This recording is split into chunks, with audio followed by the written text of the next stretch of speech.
안녕하세요. 온땅교회를 말씀으로 섬기고 있는 한성민 목사입니다. 온땅교회 유튜브 채널을 시청해 주셔서 감사합니다. 설교를 들으신 후에 좋아요와 구독을 꼭 눌러주시면 감사드리겠습니다. 온땅교회 말씀 사역에 큰 도움이 됩니다. 오늘도 말씀 안에서 평안하시고 즐거운 하루 되시길 바랍니다. 감사합니다. 구독과 좋아요를 꾹꾹 눌러주세요. 감사합니다. 마가복음 27번째 시간으로요. 사람의 전통으로 그리스도의 진리를 폐함, 왜곡된 전통, 파라도시스란 제목으로 함께 말씀의 은혜를 상고하고 나누도록 하겠습니다. 어떤 분들은 설교 올리면 토요일날 저녁 때 미리 읽어보신다고도 하고, 또 우리 성도님들은 미리 일찍 오셔가지고 다 원고를 다 읽어보시기도 하시죠. 다 읽어보시면 어떤 내용인지 대충 감이 오시지요? 그 주제 전반적인 내용은 이제 사람의 전통과 하나님의 말씀이죠. 마지막 절에 예수님이 그랬지요. 유대인들을 향해서, 바리새인들과 서기관들을 향해서 너희가 사람의 전통으로 하나님의 말씀을 폐한다라고 하죠. 그러면 여기서 중요하게 생각할 부분이 사람의 전통이라는 게 있다라는 얘기고, 또 이어서 하나님의 말씀이라는 것도 있다라는 거죠. 그럼 유대인들은 하나님의 말씀을 사람의 전통, 즉 그네들이 세운 전통으로 이제 폐한다라고 말하고 있죠. 그거를 예수님이 지금 이제 탄핵하고 계시는데, 우리 안에 있는 그 하나님의 말씀들과 또 우리가 이해하고 있는 사람의 전통이 어떠한 이제 관계가 있는지 한번 살펴보면서 우리의 신앙의 경험 안에서 이제 오해하고 있는 부분들, 나도 여전히 오해하고 있고 충분히 받아들이지 못하고 있는 부분이 어떤 건지를 한번 돌아보면서 하나님의 말씀을 새롭게 받았으면 좋겠습니다. 바리새인들과 서기관들이 예루살렘에서 와서 예수님께 모여들었네요. 말씀을 듣기 위해서 모인 것이 아니라 예수님과 제자들을 책 잡으려고 모였죠. 책 잡으려는 내용은 예수님과 제자들은 자신들이 지금 지키고 있는, 생명처럼 지키고 있는 소위 말해 장로들의 전통, 오늘 성경에는 장로들의 전통이라고 되어 있고, 이전 성경에는 장로들의 유전, 많이 보셨죠? 유전이라고 하는 그 계명들을 제대로 지키지 않고 있으니 그것들을 책잡으려고 유심히 살펴보고 있는 겁니다. 그러던 중에 제자 몇이 손을 씻지 않는 손으로 음식을 먹는 것을 보면서 이제 공격하는 거죠. 왜냐하면 장로들의 유전에는 부정한 손으로 음식을 먹으면 부정한 자가 된다는 복원적인 어떤 그 깨끗함이 문제가 아니라 윤리적이고 도덕적이고 신학적인 관점으로 해석한 거예요. 그들의 질문의 핵심은 장로들의 유전을 제자들이 지키지 않고 있다. 네가 얘네들의 선생이라며, 너 똑바로 안 가르치고 있지 않냐? 가만 보니까 너도 얘네들처럼 장로들의 유전 안 지키고 있네. 유대인이 어떻게 그럴 수 있니? 라는 게 내포되어 있는 거예요. 속에서는요. 성경은 점잖게 되어 있지만 선생이라고 하는 애가 어떻게 다 지키고 있는 장로 유전 안 지키고 있어? 이렇게 이제 비난하는 겁니다. 그러니까 예수님과 바리새인과 서기관들은 예수님과 그의 제자들을 보면서 어떤 게 진리이고 어떤 것이 하나님의 말씀이냐, 이런 것이 아니라 어떻게 하면 저들을 공격하여서 무너뜨릴까 라는 데 초점이 있습니다. 저들이 우리의 전통과 율법을 지키지 않고 있는데 에만 관심을 가지고 있는 거죠. 이렇게 공격하는 바리새인들과 서기관들을 향해서 예수님은 이제 누구의 글을 인용해요? 이사야의 글을 인용하면서 이렇게 말씀하시죠. 이르시되 이사야가 너희 외식하는 자에 대하여 잘 예언하였도다. 기록하였으되 이 백성이 입술로는 나를 공경하되 마음은 내게서 멀도다. 사람의 계명으로 교훈을 삼아. 지금 얘네들이 하고 있는 건 뭐냐면 사람의 계명으로 교훈을 만들어서 나를 헛되이 경배하고 있다. 그러니까 바리새인과 서기관들은 계명은 열심히 지키고 있는데 그 계명은 누구의 계명이라고요? 예, 사람의 계명이래요. 그러면서 한 발자국 더 나아가서 너희가 하나님의 계명을 버리고, 요 버리고가 아피엠이에요. 이게 제쳐두고 내버려두고 상관하지 않고 하나님의 계명은 내버려두고 어떻게 해요? 사람의 전통을 뭐 한대요? 요 지킨다가 크라테오거든요. 요 크라테오가 크라토스라는 권력, 힘에서 온 단어라니까 사람의 전통을 지킨다라는 개념 안에는 단순히 그 전통을 계명으로 열심히 지킨다는 율법적인 태도이지만 그 이면에는 그 계명을 지킴으로 뭘 얻는 거예요? 예, 권력, 힘, 헤게모니를 얻는 거죠. 그러니까 예수님이 바리새인들과 서기관들을 보면서 이네들이 하나님의 계명을 버리고 그것들을 사람의 계명으로 취하나 열심히 지키고 있는 것은 그 계명에 대한 열심과 그 말씀에 대한 열정이 아니라 그 계명 지킴을 통해서 뭘 얻고자 했다라는 걸 지금 보고 있는 거예요? 예.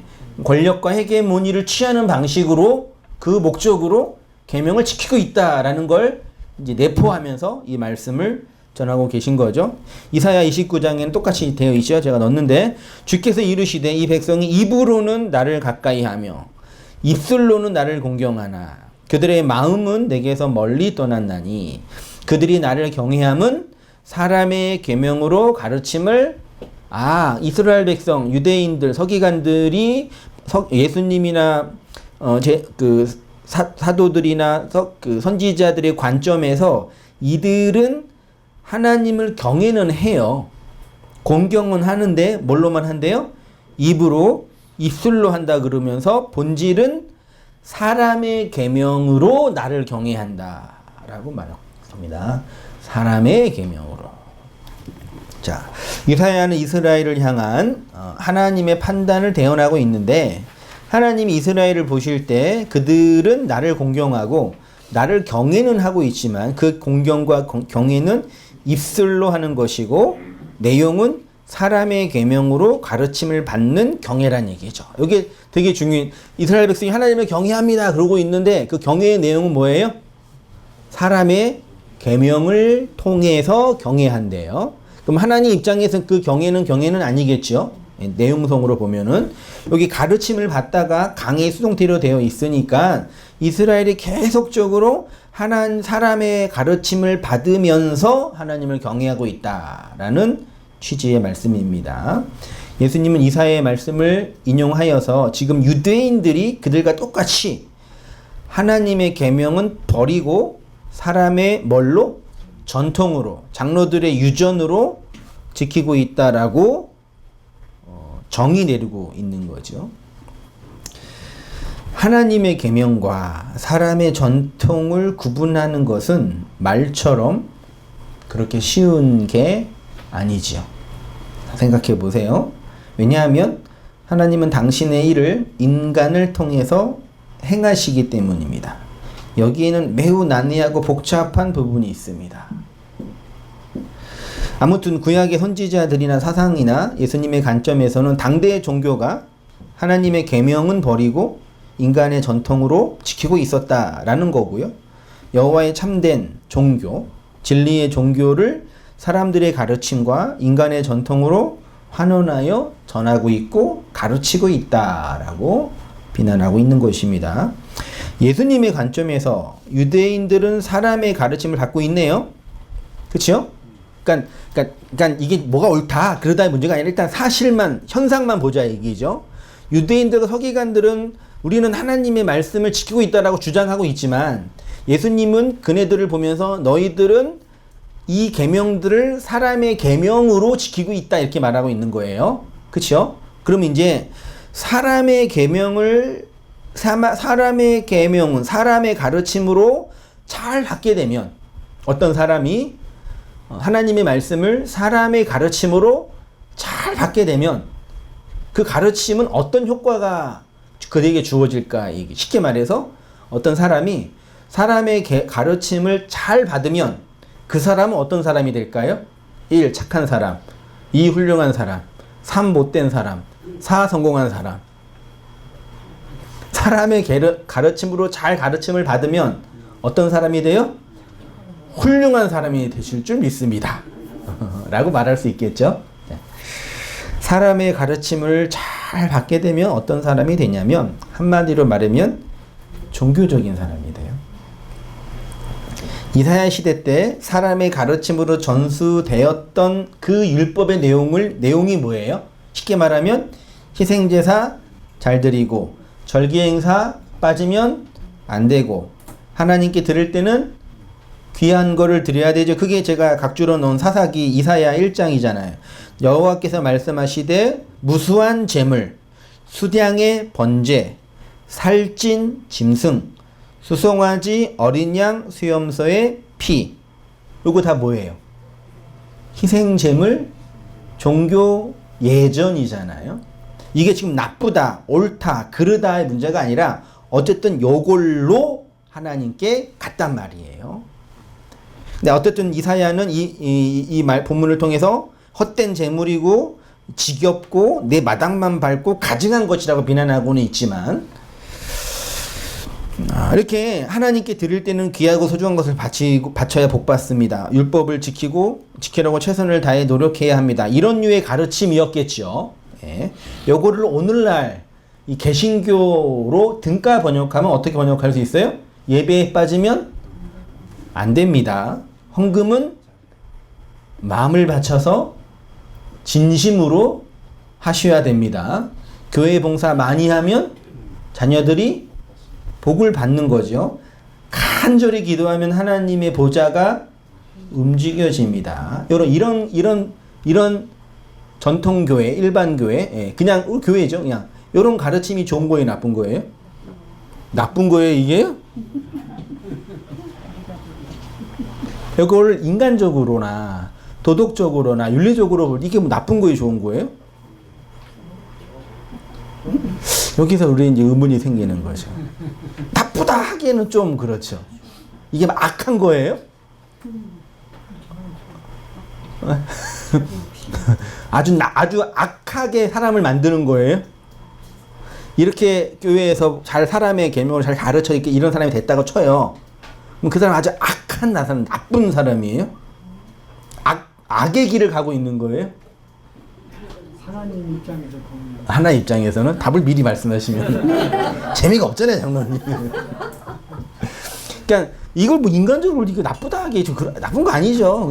그냥 훌륭한 사람 되는 거잖아요. 좋은 사람 되는 거잖아요. 근데 우리 장로님이 말씀하셨지만 하나님 입장에서 더 쉽게 선지자들의 관점에서는, 특히 구약의 선지자들의 관점에서는 이러한 태도는 예레미야 입장에서는 뭐예요? 반역한 자의 길이고 악한 자의 길이래요. 그러니까 윤리적으로 판단할 때는 어떤 선을 행하지 않는 정도의 행위가 아니라 의도적으로 적극적으로 악의 길을 가고 있는 거라고 판단하는 거죠. 적극적으로 악을 행하고 있는 거라고 지금 정지하는 거예요. 자, 보세요. 예레미야 12장 1절. 여호와여, 내가 주와 변론할 때에는 주께서 의로우시니이다. 내가 주님과 좀 변론하겠습니다. 질문 하나 드릴게요. 주님이 그거예요. 악한 자의 길이 형통하며 반역한 자가 다 평안함은 무슨 까닭일? 그러니까 악한 자가 있고 반역한 자가 있대요. 이 사람이 어떤 사람인지는 지금 누군지는 모르겠죠. 뭐 살인을 저지르고 막 나쁜 짓을 행하고 그런 사람은 아니겠지요. 예레미야가 볼 때는. 아무튼 예레미야가 판단할 때 악한 사람, 그 다음에 반역한 사람이 있는데 이제 예레미야의 고민은 뭐냐면 그네들은 형통하고 평안하대요. 예레미야가 볼 때는. 그래서 질문하는 거죠. 주님, 악한 자가 있고 반역한 자가 있긴 있네, 이 세상에. 이게 있어요. 어쩔 수 없죠. 근데 그네들은 평안하고 형통해요. 왜 그런 거죠? 질문하는 거예요. 2절 보세요. 주께서 그들을 심으심으로 그들이 뿌리가 박히고 장성화 열매를 맺었거늘 그들의 입은 주께 가까우나. 그들의 입은 어디에 가깝다고요? 그러니까 이들이 지금 종교 생활을 안 하고 대충 사는 사람들이 아니라 그냥 당대의 범부 범인으로서의 종교 생활 열심히 했던 성도들이었어요. 그렇죠? 근데 예레미야 입장에서 볼 때는 그네들은 열심히 사람의 가르침으로 가르침을 받아서 나름대로 충성스럽게 종교생활을 하고 있는 사람들이었는데 예레미야 입장에서는 그들은 악의 길을 가고 있고 반역의 길을 가고 있고 더더군다나 그 길 속에서 평안과 형통을 경험하고 있다는 얘기죠. 이거 왜 그런 거죠? 질문하는 거예요. 그러니까 지금 예레미야가 비난하는 자는 다른 종교를 믿는 이방인도 아니고 도덕적으로 문제가 많은 사람들도 아닙니다. 이들은 입이 하나님께 가까운 자입니다. 쉽게 말해서 구약의 종교 생활, 율법 계명들을 열심히 지키려고 나름대로 노력했던 분들이에요. 오늘 성전에 와서 값비싼 희생 제물을 바치고 성전 세금을 내고 있는 종교적으로 성실하고 착한 분들인 거죠. 근데 예레미야의 신학의 관점에서 이런 사람들은 어떤 사람이라고요? 악한 자, 반역한 자래요. 그건 예레미야 신학 관점에서 아까 제가 질문했던 거, 율법적으로 종교적으로 잘 가르쳐서 헌금 성실히 하고 예배 빠지지 않고 교회 봉사 잘하고 간절히 기도하는 그런 착하고 일반적 이상의 그런 종교인이 된다라고 할 때 그것만 볼 때 예레미야 신학을 볼 때 그들은 어떤 사람이에요? 악한 사람이고 반역의 길을 가는 사람이래요. 동의할 수 있으세요? 우리 장로님만 동의하시고 나머지는 뭐 동의 안 하신다. 중요합니다. 진리의 관점에서 악한 자의 형통과 반역한 자의 평안의 본질이 뭐예요? 그들로 형통하고 평안의 길을 가게 하는 것의 본질은 뭐예요? 쉽게 말해 이들은 왜 이렇게 형통하고 평안한 삶을 살까요? 이들은 평안과 형통으로 이르게 한 것의 핵심이 뭘까요? 희생제사 열심히 드리세요. 율법 준수 성실하게 하세요. 하나님의 계명을 지키려고 노력하세요. 하나님의 말씀이 사람의 계명으로 떨어졌죠. 그것들을 지켜요. 마음이 어떠세요? 그런 경우 없으세요? 열심히 교회 봉사하고 내 수준에서 헌금 드리고 예배당을 나오면 마음이? 그쵸? 그 평안한 거죠. 그 좋은 거예요, 나쁜 거예요? 이렇게 말하면 좀 그렇죠? 아무튼 평안했죠. 그리고 뿌듯했죠. 이렇게라도 내가 헌신하고 기도하니 내 자녀가 잘 될 거야 라는 근거 없는 소망도 생기셨죠. 맞잖아요. 그거를 선지자가 볼 때는 악한 자의 평안, 거역한 자의 형통이라는 얘기예요. 되게 중요한 그 해석이에요. 선지자가 볼 때는요. 그냥 일반 종교나 이 성도들이 아니라 선지자적 하나님의 관점에서 볼 때는 그네들의 그 평안의 본질이 그거란 얘기예요. 자, 이사야 66장 3절 보세요. 소를 잡아 드리는 것은 살인함과 다름이 없고 어린 양으로 제사 드리는 것은 개의 목을 꺾는 것과 다름이 없이 하며 드리는 예물은 돼지의 피와 다름이 없이 하고 분향하는 것은 우상을 찬송함과 다름이 없이. 지금 이거 소를 잡아 드리는 거, 어린 양으로 제사를 드리는 거, 예물을 드리는 거, 분향하는 거는 다 구약에서 종교적 예전으로 하나님이 명하신 거란 말이에요. 근데 그것을 지금 이사야는 매우 부정적인 화법을 이용해서 정지하고 있어요. 이게 도대체 이게 뭐냐 이 얘기죠. 아니 구약에서 제사장들이 하라고 해놓은 건데 갑자기 선지자가 나타나가지고 해놓은 거 다 그거 뭐 살인이고 뭐 개 돼지의 피고 뭐 우상을 찬송하는 거라 그러니까 비싸게 돈 들여서 하고 있는데 화나는 거죠. 또 나 또한 유혹을 그들에게 택하며 주며 그들이 무서워하는 것을 그들에게 임하게 하리니 이는 내가 불러도 대답하는 자가 없으며 내가 말하여도 그들이 듣지 않고 오직 나의 목전에서 뭘 행한대요? 악을 행한대요. 나의 목전에서요. 그러니까 여기서 큰 신학적인 혼란을 겪는 거죠. 희생제사 바치세요, 헌금 드리세요, 봉사하세요, 절기 지키세요. 누가 명령한 거예요? 하나님이 율법을 통해서 하라고 명하셨잖아요. 그치요? 그래서 이스라엘 백성이 하나님이 하라고 하시니까 그래서 자기 거를 바쳐서 희생제사 드리고 절기헌금 드리고 절기행사 참여하고 교회 봉사 했단 말이에요. 그들 나름대로의. 근데 선지자가 나타나가지고 그것들은 악한 길이고 패역한 길이고 하나님을 대적하는 악의 행동이라고 정죄하는 거예요. 이 차이가 무엇인지 이해하지 못하면 우리는 영원히 하나님의 말씀을 들을 수 없는 자들이 돼요. 이 차이가 어떻게 우리 안에서 나타나는지 확인하지 못하면 우리는 영원히 하나님의 말씀과 상관없이 사는 사람이 된다니까요.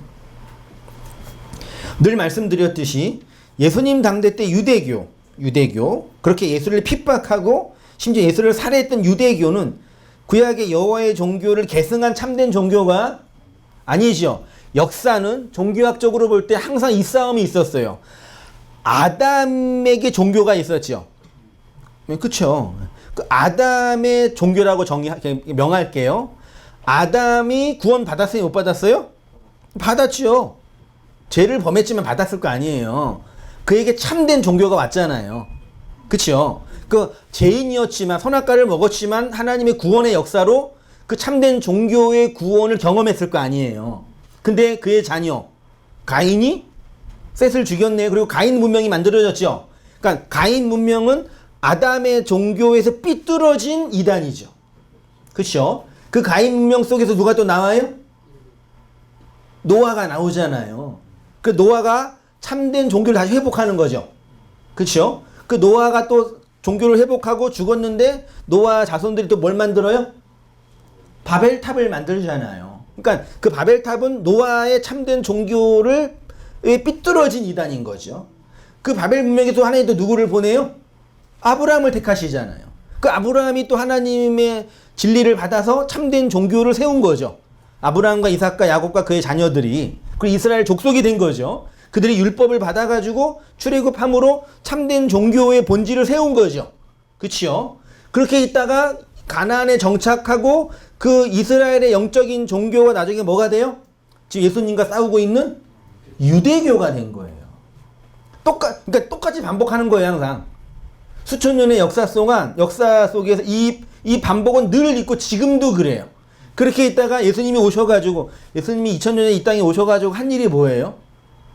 결론적으로 말하면, 뭐 사람들 보살펴주고, 사랑도 행하시고, 가난한 자 먹이시고, 죽은 자 살리셨는데, 한마디로 말하면 뭐예요? 요한복음 2장인가 3장에서 이 성전을 헐라, 내가 3일 만에 사로 다시 세우겠다. 근데 이 성전은 무슨 성전이에요?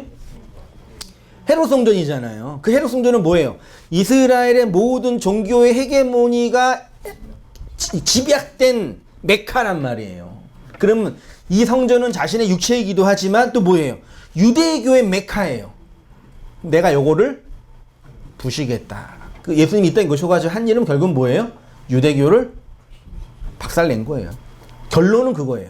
그러니까 아브라함의 영적인 종교에서 벗어난 그 유대교를 완전히 그래서 유대교를 지탱했던 성전과 율법이 있잖아요. 성전 어떻게 됐어요?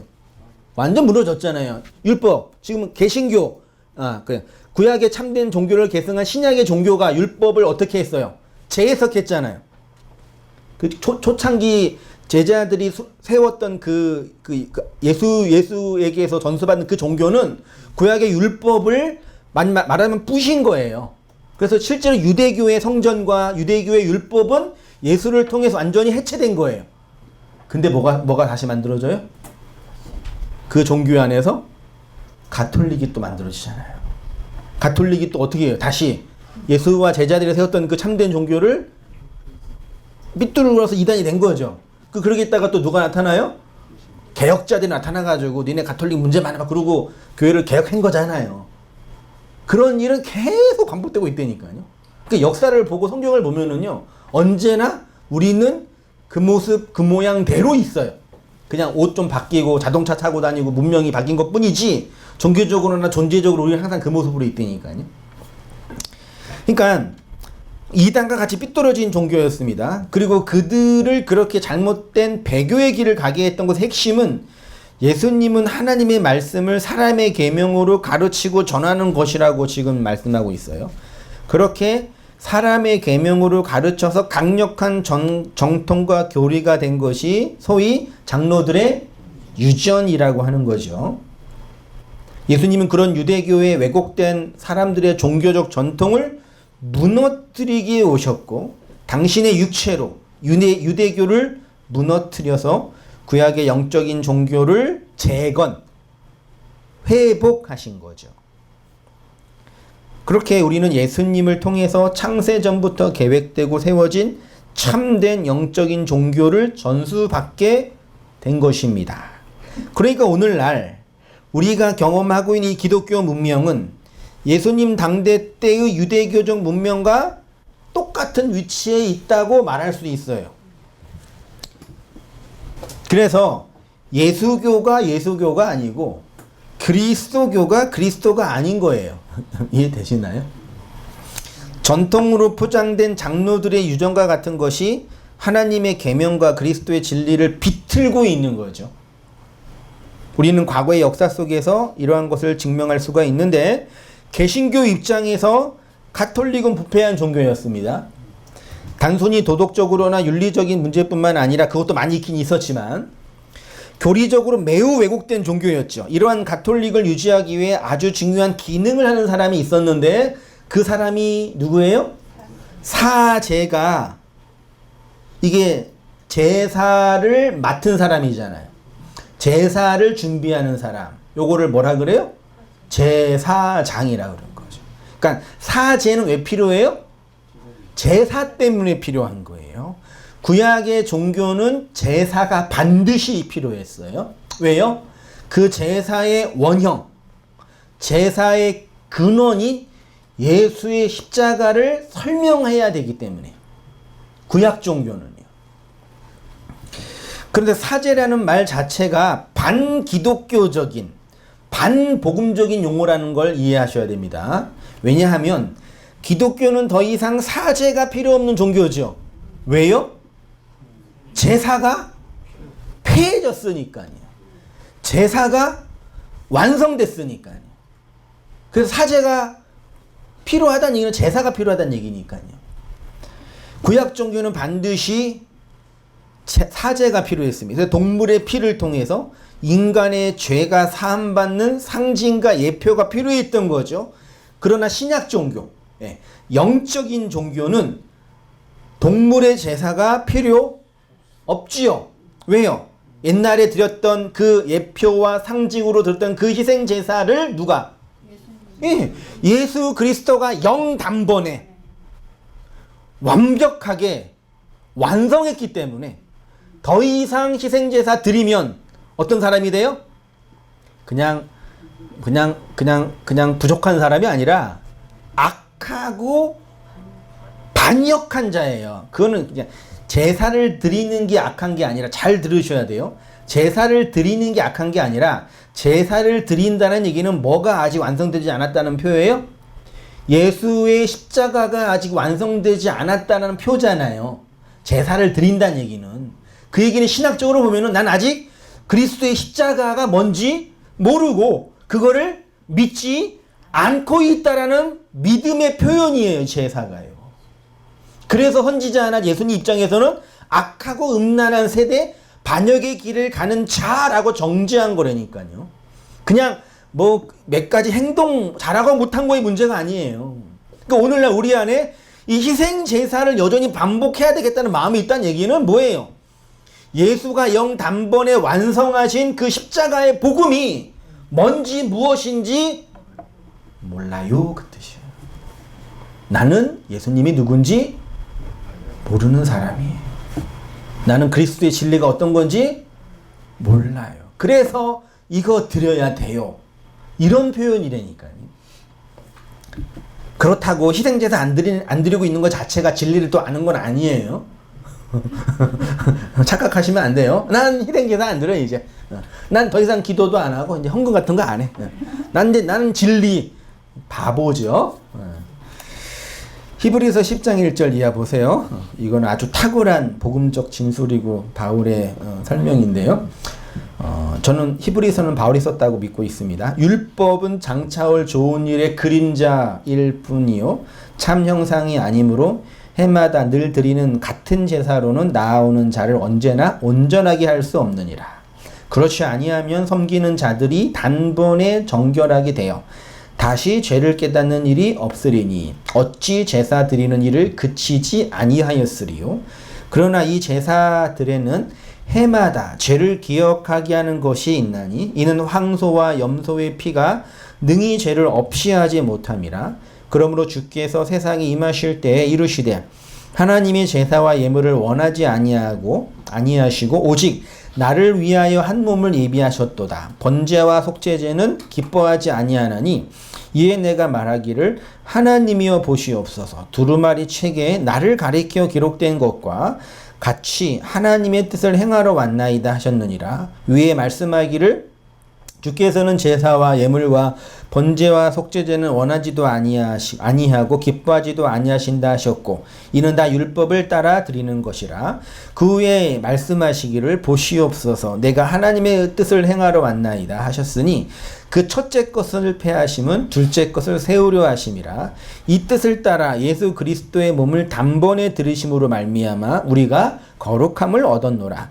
제사장마다 매일 서서 섬기며 자주 같은 제사를 드리되 이 제사는 언제나 죄를 없이 하지 못하거니와 오직 그리스도는 죄를 위하여 한 영원한 제사를 드리시려고 하나님 우편에 앉으사 그 후에 자기 원수들을 자기 발소상 되게 하실 때까지 기다리시나니 그가 거룩하게 된 자들을 한 번의 제사로 십자가의 영단번의 제사로 영원히 온전하게 했다. 여러분 히브리서는 누구한테 쓴 책이에요?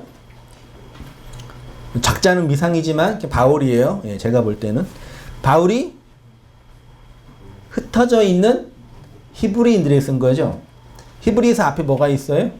성경을 보시면 성경을 안 가지고 단지 잘 모르시죠? 히브리서 바로 앞에 뭐가 있는지 아시는 분?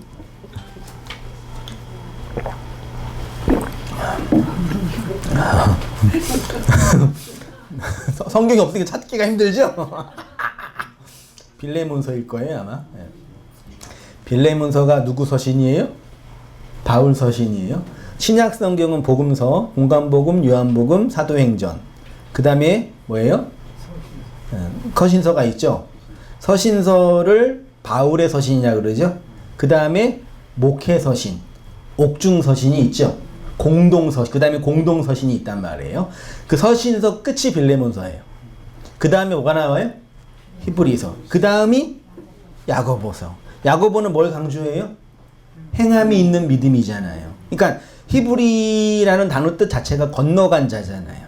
그러니까 목회 서신, 하나님의 말씀을 통해서 건너간 자들이 진리가 되어 건너가서 믿음으로 살아감으로. 그래서 그 다음에 뭐가 있어요? 유다서 단도도 있다가 베드로 전도도 있다가 요한 1, 3, 4가 있잖아요. 사랑으로 완성된 교회의 이야기를 이렇게 말하는. 그러니까 성경이 이렇게 캐논으로 인정되는 그 과정도 놀랍고, 요것이 순서대로, 원래 이 순서는 시간 순서가 아니라는 거 다 아시죠? 의도를 가지고 순서가 정해진 거예요. 순서대로요.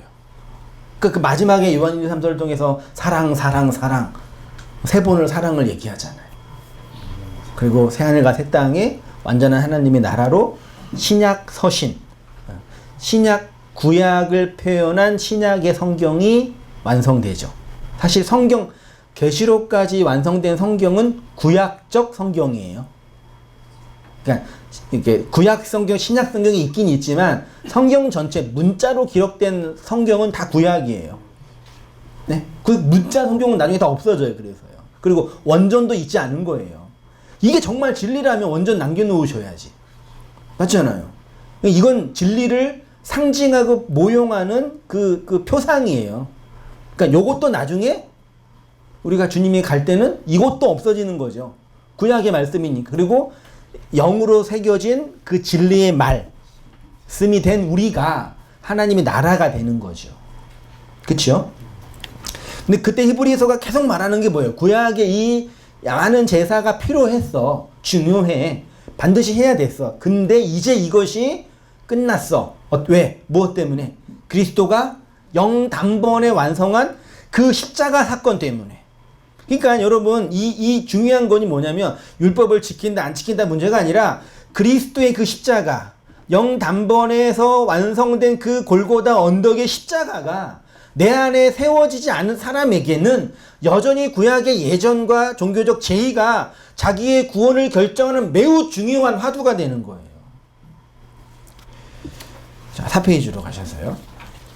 사실 가톨릭이 부패했던 이유는 그리스도께서 완성하신 영단번의 제사를 계속 뭐 했어요? 반복. 그들의 그 신부나 추기경은 사제의 기능을 하는 거란 말이에요.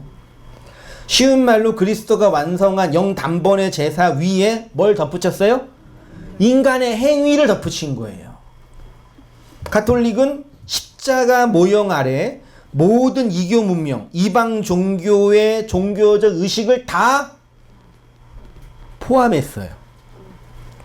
이미 가톨릭의 교리가 된 성인 숭배, 성상 숭배, 마리아 숭배, 연옥 교리 등은 기독교가 강력한 세력이 되면서 이교 문명이 종교적 예전의 형식으로 들어와 성경의 교리처럼 받아들인 거죠. 성경에 성인 숭배 있어요? 성경에 성상 숭배하라 그랬어요? 마리아 숭배하라 그랬어요? 연옥이라는 게 성경에 있어요? 그 누가 만든 거예요? 걔네들이 만든 거예요. 왜요? 요게 목회에 도움이 되니까요. 유대교도 그 미시라드 같은 그 개별적인 조항들 다 만들어 놓은 거예요. 이는 하나님이 계획하시고 그리스도가 완성한 십자가 안에 인간의 행위를 덧붙이게 한 것이죠. 가톨릭의 연옥 교리는 그리스도의 희생의 완전함에 인간의 행위를 덧붙이는 무로 하나님의 절대적 구원을 인간의 행위로 취하겠다는 속셈이죠. 연옥 교리가 뭐예요? 사람이 죽으면 천국 아니면 지옥에 가는데 그 사람 어디에 떨어져요? 중간에 떨어지죠. 이 사람이 천국 가냐 지옥 가는 누가 결정해요? 자녀들이, 이 땅에 있는 자녀들이 신앙생활을 어떻게 하느냐에 따라서 결정되는 거예요. 그래서 헌금 많이 내고 봉사 많이 하면은 더 적나라하게 성전에 있는 그 가톨릭 예배당에 있는 성전계의 동전이 옛날에 금화였으니까 금화가 들어가서 내려가서 바닥에서 땡그랑 소리가 날 때 연옥에 있는 아버지가 어디로 가요? 천국으로. 아니, 웃을 얘기가 아니에요. 그러니까 요거를 인간적으로 보면 충분히 이해할 수 있죠. 불쌍한 우리 아버지 평생 고생만 하셨는데 나라도 해가지고 좋은데 보기에 좋잖아요. 인간적으로 볼 때는. 근데 신학적으로 볼 때는 구원의 하나님의 절대성을 인간이 뭐 하는 거예요? 컨트롤하는 거죠. 하나님의 그 절대적 구원을 인간이 자신들의 돈으로 사는 거죠. 에? 그거를 하나님 볼 때는 악이라고 하는 거예요. 그러니까 인간적인 측면에 매우 이해가 돼요. 그렇죠? 그 부모님이 죽었는데 우리 부모님 천국 갔어 지옥 갔어 하신 거 보니까 지옥 가신 것 같아. 그러면 불효자죠? 요 연옥 교리와 똑같은 게 불교의 뭐예요? 천도제예요. 천도제가 뭐냐 저도 몰랐는데 사전을 보니까 사람이 죽고 나서 7째 되던 날 첫 번째 제사를 드리고 49제까지 77에 49 몇 번? 7번 제사를 드리는 거예요. 특히 49제는 매우 중요해요. 왜요? 49일 동안 이 세상을 떠돌았던 우리의 부모님들이 이제 마지막 49일 날 누구 앞에? 옥황상제 앞에 심판을 받는 날이에요. 그날 땅에 있는 자손들이 이빠이 헌신을 해서 제사를 준비해야지 옥황상제가 우리 부모의 영혼을 잘 보살펴서 어디로 보내요? 극락으로 보내요. 이게 불교의 교리예요. 요거를 많이 하면 누구한테 유익이 될까요? 자식한테. 에이. 이 천도제를 이빠이 일본 말이죠. 많이 거하게 하면 누가 유익이에요? 절이 돈 벌죠. 네? 그 연합교리 잘하면 누가 돈 벌어요? 고르반이라는 그 성경에 보면 나 고르반은 내가 고르반 하면은 분위기 안 들어도 되거든요. 그럼 그게 다 어디로 계속돼요 나중에? 성전으로.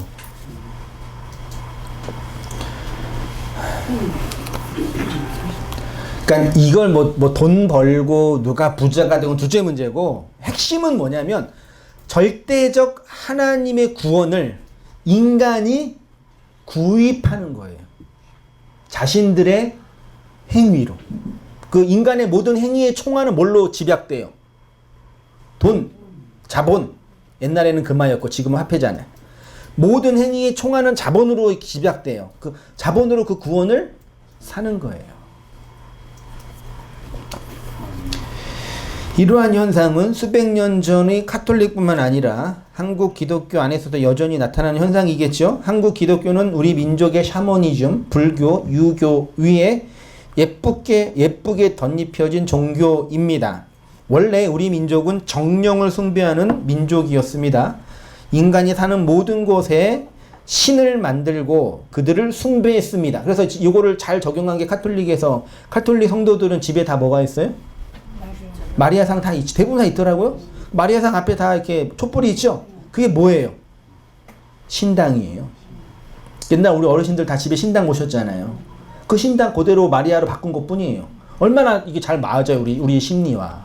힘들 때 신당 앞에서 주님이 아니지. 마리아님 비면은 마음이 형통해지는 거죠. 평안해지는 거죠. 그거를 선지자들은 악한 자라고 말한 거예요. 비난한 거예요.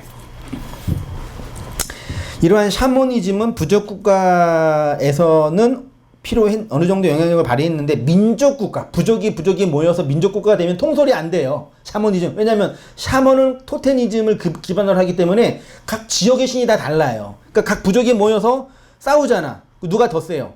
자기 신이 더 센단 말이에요.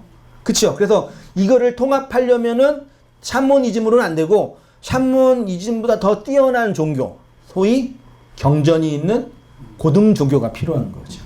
그래서 우리나라가 고대 시대 때 나라가 만들어지면서 샤머니즘을 통솔할 고등 종교가 필요했는데 뭐가 있었어요? 불교. 불교를 이제 국가 종교를 받아들여서 통치자가 이용한 거죠. 그렇게 오다가 고려 시대가 불교와 함께 망했죠. 그때 고려가 망할 때 제일 타락한 게 뭐예요? 불교잖아요. 완전히 타락했잖아요. 그리고 그 고려가 없어지고 조선이 세워지면서 이 불교는 산으로 집어넣고 뭐가 만들어져요? 어떤 종교를 받아들여? 유교가 이제 건국이인과 함께 나오다가 구한말 대한제국 때 조선도 망하고 유교도 타락하고 서양의 종교인 가톨릭과 개신교, 초창기는 가톨릭 개신교를 같은 걸로 봤거든요.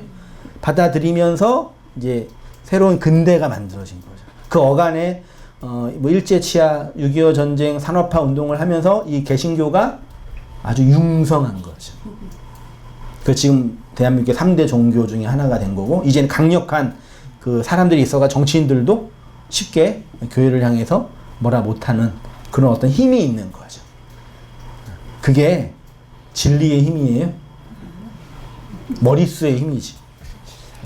세상의 힘. 그게 뭐 나쁘다는 얘기가 아니라요. 그걸 착각한다면 사람들이 그 하나님이 주신 복이라 생각한단 말이에요. 조선은 유교를 국가 종교로 받아들이게 됩니다. 유교도 조선과 함께 망하고 구한말 번역기에서 서양 문명을 받아들이면서 천주교와 개신교가 새로운 대한제국 안에 들어오게 되지요. 일제강점기와 한국전쟁을 겪으면서 기독교는 대한민국의 3대 종교로 급격하게 성장하게 됐는데, 한국 사회에서 기독교, 특히 원화소복, 화를 멀리하고 복을 가까이 한다는 이 정령 숭배 사상과 딱 맞는 거예요. 특히 산업화가 되면서 적극적인 사고방정식, 긍정적인 힘, 잘 되는 나, 성공의 비결. 성경에 그런 이야기가 많이 있으니까 딱 맞는 거죠. 그렇게 해서 거대하게 융성하고 번영한 게 한국 기독교 문명이에요.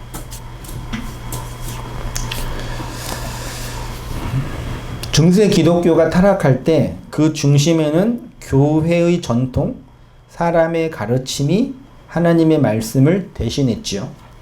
유대교도 똑같습니다. 유대교 안에는 기록된 율법뿐만 아니라 구전으로 전수되는 율법도 있었죠. 미드라시 같은 것은 구전된 율법이 장로들의 유전으로 기록된 율법과 같이 신적 권위를 가지고 있었대요. 그리고 그 권위를 유대교의 공의회 회원들이 가지고 있었습니다. 이것이 사람들의 전통과 가르침으로 전달된 교훈이 된 거죠. 그래서 밥 먹을 때 손 안 씻으면 부정한 거, 밖에 나가서 발 안 씻으면 부정한 거. 그 부정은 종교적 부정인데 걔네들이 붙인 거예요. 그냥 그 복원적으로 더러운 거랑 종교적으로 더러운 거는 다르잖아요. 그냥 복원적으로 더러워 손 씻어 이런 개념이 아니라니까요. 그들은 사람들의 전통과 가르침으로 전달된 교훈이었고, 요거는 사람들을 통제하고 조종하는 아주 강력한 힘이 된 거죠. 카톨릭은 말할 것도 없고, 개혁주의라고 하는 개신교 안에서도 이러한 사람의 가르침이 많이 있죠. 성가대 성경에 있어요, 없어요? 있어요, 없어요? 계시록에 가면 노래하는 사람 있잖아요. 주님을 찬송하는 사람이 그 성가대예요? 성가대는 왜 가운을 왜 입어요? 네? 아셨어요? 모르셨어요? 목사는 왜 가운 입고 설교해요? 네? 아니, 장로, 권사, 목사, 권찰 이거 성경에 있어요, 없어요? 네. 장로라는 단어는 있긴 있죠? 그 장로가 그 장로가 아니죠? 목사라는 단어 있어요, 없어요? 한 번 나와요. 한 번, 딱 한 번. 근데 그 목사도 그 목사가 아닌 거죠. 장로님이나 목사는 기름 부음을 받죠? 안수를 받잖아요. 그 누가 부어주는 거? 하나님이 부어주는 거예요? 하나님이 부어주는 거죠. 그렇죠? 그 죽을 때까지 뭐가 돼요? 한 번 기름 부음을 받으면 영원히 장로. 그 항존직이라 그러죠. 이게 참 나쁘다는 얘기가 아니라 이거 하나님의 말씀이에요, 사람의 전통이에요? 장로교의 전통이에요. 그렇죠? 장로교의 전통인데 우리는 그거를 하나님의 말씀으로 자연스럽게 받아들였잖아요. 개신교가 이 정도면 카톨릭은 할 말도 없죠. 뭐 성전, 이 거룩한 성전, 주님이 계시는 거룩한 성전.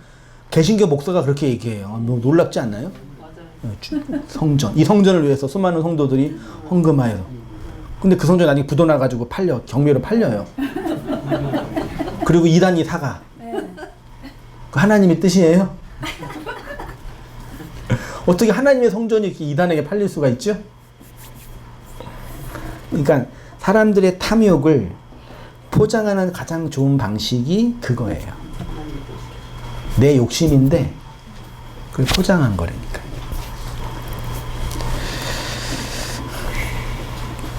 예수님이 예를 든 고르반이라는 것도 결국 하나님의 말씀을 인간의 계명으로 만든 종교적 규범이었죠. 여기에는 종교적 헌신이나 하나님에 대한 참된 공경이나 경건이 있는 것이 아니라 종교로 포장된 인간의 욕망이 탐욕으로 숨겨져 있는 거죠. 고르반, 하나님께 드려짐이라는 단어인데 하나님께 드려짐으로 누가 가져요? 내가. 성전이. 제사장들이 갖는 거죠. 그러면 이렇게 고르반 하게 되면 가장 많은 이익을 얻는 자가 제사장, 사제들인 거죠. 그리고 바친 자는 그것으로 평안과 화평을 얻는 거죠.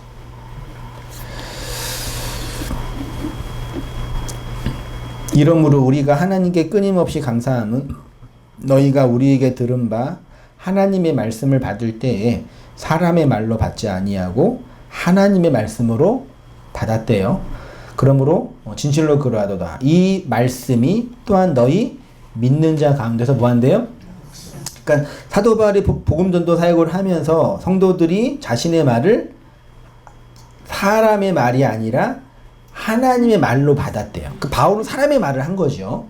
근데 어느 성도들은 그 말을 하나님의 말로 받았대요. 그러면서 하는 내용이 뭐냐면 요게 누구한테 역사예요? 믿는 자 안에서 에게이로 역사 드러난다라고 표현해요. 바울이 전한 말을 사람의 말이 아닌 하나님의 말씀으로 받았다라는 것을 어떻게 설명을 합니까? 그 말씀이 너희 누구요? 요 믿는 자가 피스토스예요. 피스튜오는 믿음이고 피스튜오는 믿다라는 동사고 피스토스는 오미크론 시그마가 붙은 거거든요. 요거는 그렇게 된 자예요.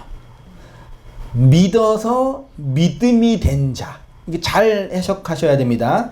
한글로는 믿는 자잖아요. 근데 원문으로는 믿어서 믿음이 된 자. 요거를 신약 성경은 충성된 자, 신실한 자라고 번역을 했어요. 그러니까 이거는 내가 믿어서 내 믿음으로 믿음이 된 게 아니라 누군가가 평가해서 믿음이 된 자예요. 되게 중요합니다. 내가 믿어서 믿음이 된 개념이 아니라 오미크론 시그마 그런 성질을 가진 자, 그렇게 된 자, 믿음이라는 DNA가 있는 자, 쉽게 말하면 믿음이라는 세포가 있는 자, 믿음이라는 생명이 있는 자를 피스토스라는 단어가 설명하거든요. 그러니까 하나님의 말씀이 역사하는 자 안에는, 역사하는 자는 누구라고요? 믿음이 된 자 안에는 하나님의 말씀이 일한대요. 사람의 말을 들었는데 하나님의 말로 역사한대요. 누구에게요? 믿음이 된 자들에게는요. 내가 뭐 열심히 뭐 믿습니다 이런 개념이 아니라 이 초월적인 하나님의 것이 떨어져서 그 유전자 DNA를 가진 자, 오미크론 시그마를 가진 자. 하나님의 말씀은 그 말씀의 내용, 진리로 받은 자 안에서 역사하여 믿음이 있는 자로 역사하게 됩니다. 이렇게 믿음이 된 자를 하나님의 말씀이 뭐 하는 자요? 들리는 자. 하나님의 말씀은 어떤 사람에게 들려요? 어떤 이에게 들리지 않아요? 인간의 말 다 듣죠. 목사의 말도 듣고 성경도 읽고 내 귀로 듣고 다 듣지요. 다 이 땅의 언어고 사람의 언어죠. 근데 어떤 사람에게는 그 속에서 하나님의 말씀이 들려 역사한대요.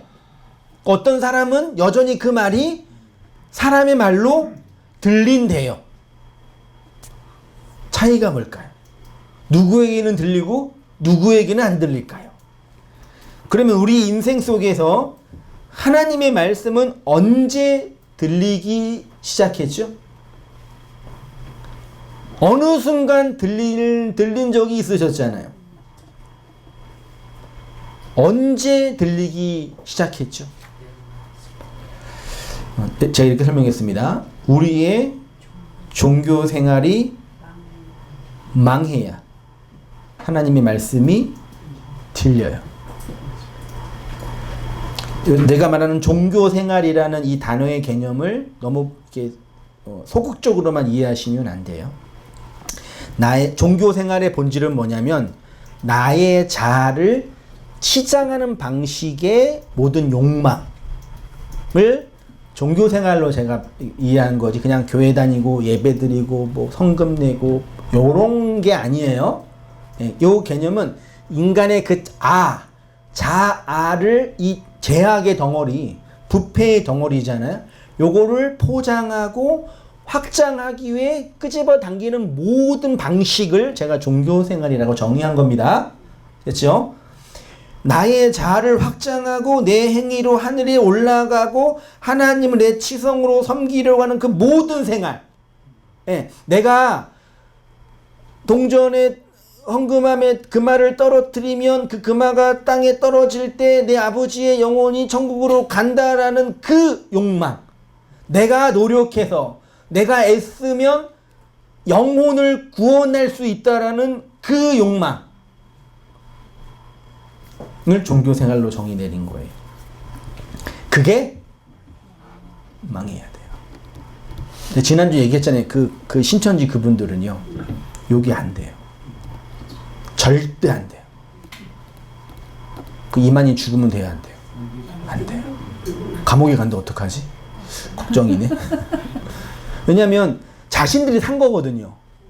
자기 비용을 들여서. 가족도 버리잖아요. 재산도 버리고 직업 다 버리잖아요. 그러니까 자기 나름 많은 투자를 한 거예요. 이 귀한 거. 아주 그 자기 사랑의 극치죠. 자기 것으로 하나님의 초를 구매할 수 있다라는 거죠. 그래서 나는 더 많이 팔아가지고 더 많이 구매했어. 자랑하는 거잖아요. 나 그러니까 이렇게 얘기하니까 이해를 못 하더라고요. 어떻게 당신은 당신의 구원을 당신이 확신하냐고. 네? 치매 걸리면 어떻게 하실 거냐고. 네? 그럼 끝나는 거냐고. 네? 치매 걸려도 까먹잖아요. 그 병 하나 걸렸는데도. 힘든 병이지만. 아니, 안 그래요? 기억력 안 좋으신 분은 어떡하려고. 네? 그러니까 고작 우리의 그 영혼의 구원이 나의 그 세포가 기억하는 거 몇 개로 결정되냐면 어떻게 그 구원이 될 수 있겠냐. 요거 이해되시나요? 요걸 받아들일 수 있으시나요? 내가 망하지 않으면 안 들려요. 그럼 반대로 얘기하면 언젠가 들렸다는 얘기는 뭘 경험한 거예요? 망한 거죠. 여기서 또 망한 게 뭐 건강 잃고 뭐 부도나 그런 거라고 하지 마세요. 그런 거는 힘든 거지 그냥. 힘들고 어려운 일을 당한 거죠. 그건 복음적인 망한 거 아무 상관없어요. 그래서 진짜 돈 많은 부자도 구원받고 돈 없는 가난한 분도 구원 못 받아요. 가난한 게 아니고 부자가 아니에요. 진짜 부자들은 구원 못 받아요. 그래서요. 마음이 부여운 사람. 그러니까 내가 망하지 않으면 하나님의 말씀은 영원히 들리지 않는 것이죠. 여전히 그 자아가 살아있는 자들에게는 들리지 않는 하나님의 말씀을 자신들을 치장하고 확장하고 보여주는 사람의 말로 딱딱딱 붙이는 거죠. 딱딱딱 붙여서 나를 치장하는 귀한 말씀. 그거를 논리적으로 잘 만든 체제가 율법 체계란 얘기예요. 희생제사 체계.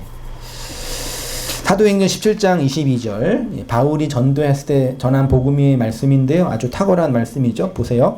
바울이 아레오바고 가운데 서서 말하되 아덴 사람들아 너희를 보니 범사의 종교심, 요 종교심이 데이시 다이모니아예요. 데이도 다이몬의 합성어인데 다이몬이 뭐예요? 귀신이죠. 악한 신. 데이도는 두려워하다는 분. 그러니까 종교심은 귀신을 무서워하다. 이게 종교심의 본질이에요. 마니타 내가 두루 다니면 너희가 위하는 것들을 보다가 알지 못하는 신에게라도 새긴 단도 보았으니 그런즉 너희가 알지 못하고 위하는 그것을 내가 너희에게 알게 하리라. 우주와 그 가운데 있는 만물을 지으신 하나님께서는 천지의 주제시니 손으로 지은 전에 계시지 아니하시고 또 무엇이 부족한 것처럼 사람의 손으로 섬김을 받으시는 것이 아니니 이는 만민에게 생명과 호흡과 만물을 친히 주시는 이심이라. 인류의 모든 족속을 한 혈통으로 만드사 온 땅에 살게 하시고 그들의 연대를 정하시며 그들의 거주의 경계를 한정하셨으니 이는 사람으로 혹 하나님을 더듬어 찾아 발견하게 하려 하심이로되 그는 우리 각 사람에게서 멀리 계시지 아니하도다. 우리가 그를 힘입어 살며 기동하며 존재하느니라. 너희 시인 중 어떤 사람들의 말과 같이 우리가 그의 소생이라 하니 이와 같이 하나님의 소생이 되었은즉 하나님을 금이나 은이나 돌에다 사람의 기술과 고안으로 새긴 것들과 같이 여길 것이 아니니라. 알지 못하던 시대에는 하나님이 간과하셨거니와 이제는 어디든지 사람에게 다 명하사 회개하라 하셨으니 이는 정하신 사람으로 하여금 천하를 공의로 심판할 날을 작정하시고 이에 그를 죽은 자 가운데서 다시 살리신 것으로 모든 사람에게 믿을 만한 증거를 주셨음이니라. 아덴 사람들은 종교심이 많았지요. 어느 정도 많았냐면 만신전이 있었죠. 만신전이 뭐예요? 세상의 모든 신들의 집, 심지어 알지 못하는 신, 들깨 집까지 다 만들어 놓고 신들 여기 계셔가지고 뭐 해주세요? 우리를 해코지하지 말아주세요. 할 만큼 해드릴 테니까. 이름도 모르는 신도 있잖아요. 혹시 내가 모르고 있다면 그 신이 날 해코지하면 안 되니까 그 이름 모를 신에게조차도 희생제사를 드리면서 노여움 푸시고 우리 인생에 태클을 걸지 말아주세요. 내 인생에 태클을 걸지 말아주세요. 참 그 가요가 참 진리를 담고 있어요. 이게 희생제사를 드린 거죠. 얼마나 종교심이 강했어요. 바울은 그런 사람들을 향하여 내가 이제 니네 잘 모르지. 내가 진짜 그 신의 이름을 소개해 줄게 하면서 바울이 진술하는 하나님에 대한 설명이 있어요. 스스로 하나님을 믿고 있다고 생각하는 기독교인들조차도 잘 알고 있지 않는 부분이죠. 지금 바울이 소개하는 하나님을 보세요. 하나님은 손으로 지은 성전에 계셔요, 안 계셔요? 이건 놀라운 신학적 전복이에요. 당대 모든 종교는 신은 어디에 계셔요? 신전에 계시거든요. 근데 바울은 니네가 지금 지은 이 신전에 하나님 안 계셔.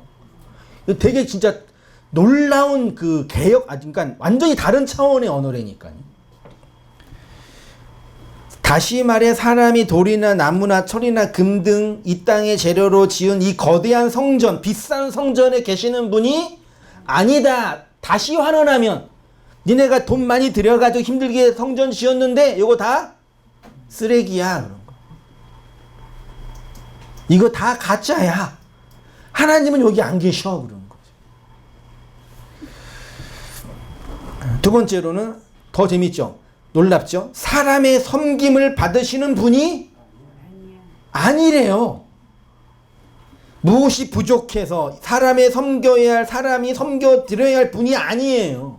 근데 당대의 모든 신과는 뭐예요? 신에게 뭐 바쳐야 되잖아요. 뭐라도 바쳐야지 되잖아요. 근데 하나님은 신은 참된 신은 그거 받아서 썩어 더 드실 만한 약한 분이 아니야 그러시는 거잖아요.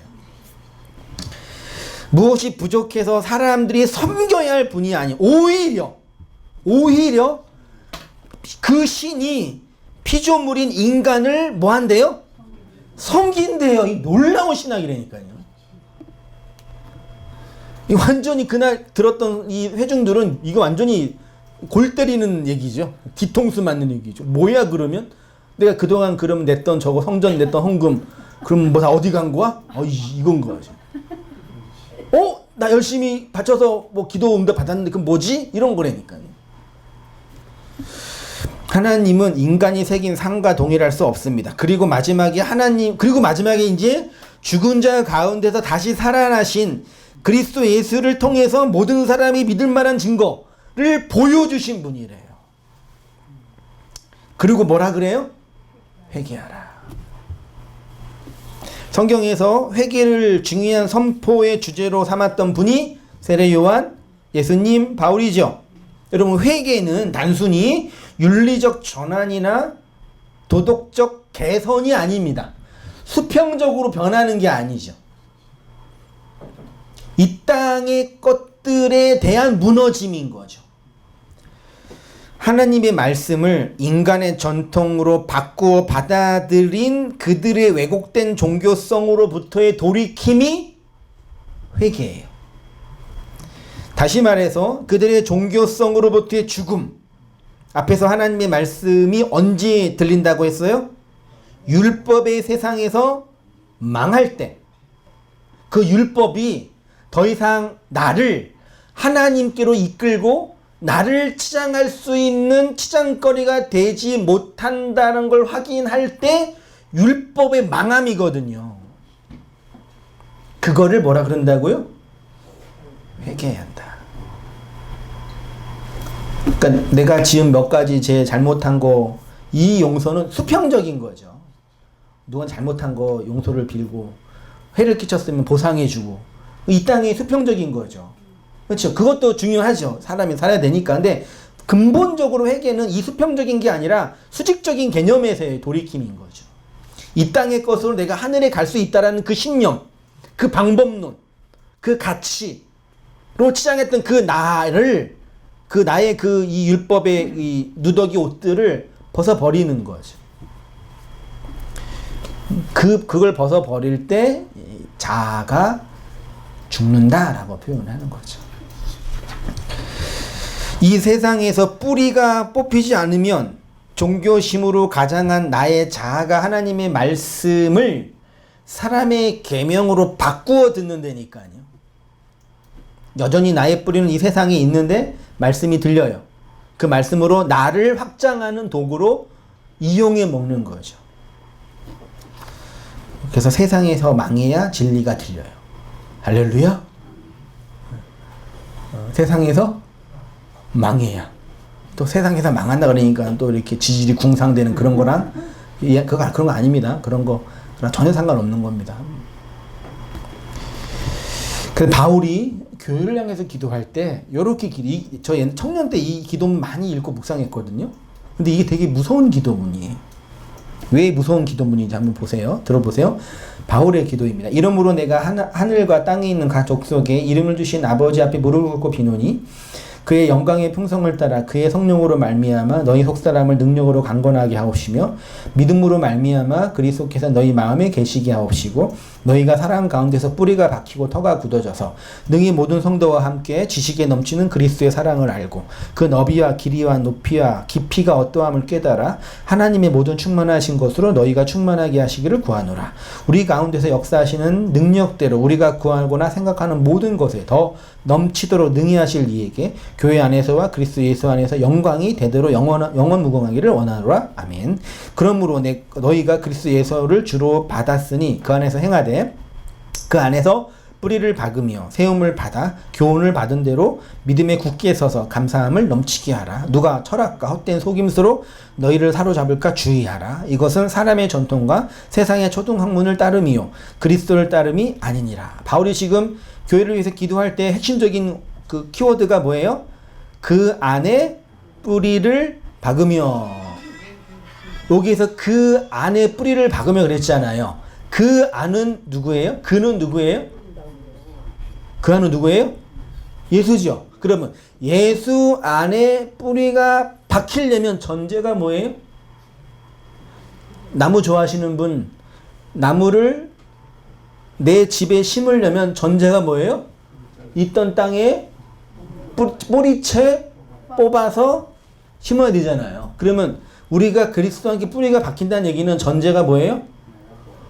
율법의 세상, 자아의 세상에서 뿌리가 박혀 살았는데 그게 뿌리채 뽑혀서 나와야 된다는 얘기죠. 그럼 바울이 이미 전제하는 거예요. 너희는 이 세상에서 뿌리채 뽑혀서 나온 자들이다라는 얘기죠.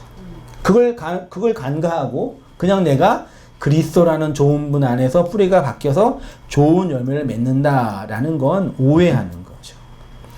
여기에서 뿌리채 뽑힌다는 얘기는 뭐 한다는 얘기예요? 죽는 거예요. 망하는 거예요. 여기에서 죽는 거라니까요. 그러니까 여기에서 난 뿌리를 내리고 여기에 있으면서 계속 하나님을 진리를 받아들인다고 믿는 거예요. 그러면 여기서 성장하잖아요. 여기 세상에서. 하나님의 의도는 여기에서 성공하고 성장하는 거랑 아무 상관없다니까. 하나님은 여기에 있는 우리를 뽑아가지고 그리스도로 옮기신다는 얘기예요. 이것이 안 된 상태에서 이 땅에서의 성공과 번영, 여러분, 그 종교가 말하는 다 모든 그 천도제, 뭐 희생제사, 연옥교, 다 이게 뭐예요? 이 율법의 세상에서의 성공과 번영이잖아요. 그거를 아름다운 종교로 치장한 방식인 거죠. 그래서 예수님이 설교를 다 하고 난 다음에 항상 뭐라 그러세요? 네. 그보다 더 무서운 말. 받을 사람만 받으세요. 무섭지 않으세요? 받을 분들만 받으세요. 무서운 겁니다. 그러니까 이거를 자기가 노력하고 애써서 일로 가겠다고 하는 게 말이 돼. 이거는요, 인간이 못해요. 여러분, 인간의 이 육체와 정신의 그 본능은요, 쾌를 쫓아가고 불쾌를 거부해요. 그쵸? 불쾌를 좋아하는 이 본성은 없죠. 그쵸? 근데 이거는 유쾌한 일이에요, 불쾌한 일이에요? 우리 본성으로 볼 때는 매우 불쾌한 일이에요. 그러니까 그 즐거운 일이 아니라니까요. 우리의 본성으로는요. 그래서 내가 그래도 이게 안 된다니까요. 제가 그 허리가 많이 아프거든요. 뭐 일과 관련이 있어서 허리 관련된 분이 항상 얘기가 이게 사람 허리가 이렇게 휘어진대 이렇게요. 그래서 나이 많으신 어르신들 보면 이렇게 허리가 휘어지잖아요. 진짜 나중에 이렇게 되더라고요. 이렇게 걸어 다니셔요. 이렇게요. 우리가 보면 되게 불편하게 보이죠. 근데 그분은 요거를 피면 어떻게 돼요? 엄청 고통스러워해요. 근데 진짜 바르게 살리고 펴야 되거든요. 근데 이 피는 게 가능해요, 불가능해요? 물론 가능하지만 이 고통을 계속 견뎌야 돼요. 이 고통을 못 견디고 쾌를 쫓아가니까 어떻게 되는 거예요? 허리가 휘는 거예요. 네? 그럼 이분이 살 길은 뭐예요? 진짜 살 길은 이 고통을 동반하면서 허리를 펴야 돼요. 이게 자기 힘으로 돼야 안 돼요. 그 누가 뒤에서 당겨야 돼 이렇게요. 계속 아프다고 소리 질러도 계속 당겨서 펴야지 돼요. 네, 꺼놓으세요 그냥. 당겨야 된단 말이에요. 그래야지 진리로 살 수 있단 말이죠. 그러니까 인간은 본능적으로 이 쾌를 쫓아가는 존재이기 때문에 불쾌함을 견딜 수 없다니까요. 그러면 내가 스스로 피면 되는데 그건 불가능해요. 그래서 뒤에서 하나님이 머리끄댕이 잡으시고 허리를 진리로 딱 펴서, 그래서 진리로 똑바로 서는 걸 아나스타시스라 그러잖아요. 그러니까 말씀이 우리를 그 불가능한 불쾌한 절망의 현실을 끄집어내서 그 진리로 이끄시는 거죠. 그거를 이 역사의 과정에서 성경을 통해서 깨닫는 자의 성도의 고백, 찬송이라고 표현하는 거죠. 마지막 읽고 마치겠습니다. 바울은 사랑 가운데서 뿌리가 박히고 라고 합니다. 교회가 그리스도 안에 뿌리가 박히기 위해서는 세상으로부터 뿌리가 뽑혀야 합니다. 그래서 하나님이 그리스도를 통해서 우리를 구원하실 때 행하시는 일이 바로 이 아래의 세상으로부터 율법으로부터 뿌리를 뽑아내시는 일을 먼저 하시는 것입니다. 그래서 세상의 초등학문, 사람들의 생각, 전통으로부터 사로잡히지 않게 되어 그리스도의 열매를 내는 의의 나무가 되는 거죠. 교회는 이렇게 사람의 전통으로 진리를 폐하는 자가 아니라 이 땅의 무너짐과 망함을 통해서 하나님의 말씀을 선언하고 선포하는 자들입니다. 이 세상의 초등학문과 사람의 전통을 떠나서 그리스도를 따르는 우리 모든 성도님 되시기를 주님의 이름으로 축원드립니다. 기도하겠습니다. 하나님